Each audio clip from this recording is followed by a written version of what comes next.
ராயபுரம் சட்டமன்ற தொகுதியில முன்னாள் அமைச்சர் திரு ஜெயக்குமார் பின்னடைவை சந்திருக்கிறார். அதிமுகவினுடைய நட்சத்திர வேட்பாளர்களில் ஒருவர் ஜெயக்குமார்.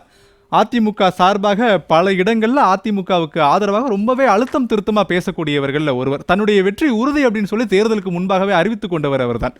ஆனால் அவர் தொகுதியில் தற்போது அவர் பின்னடைவை சந்திருக்கிறார். சென்னை ராயபுரம் சட்டமன்ற தொகுதியில் அதிமுகவினுடைய வேட்பாளர் ஜெயக்குமார் பின்னடைவை சந்திருக்கிறார். எனக்கு தெரிஞ்சது அதிமுகவில் 3வது அமைச்சர். பார்க்கக்கூடிய அந்த லிஸ்ட் அடிப்படையில் 3வது அமைச்சர் செல்லூர் ராஜு, அதே போல திண்டுக்கல் சீனிவாசன், அவரை தொடர்ந்து முன்னாள் அமைச்சர் ஜெயக்குமார் பின்னடைவை சந்திருக்கார்.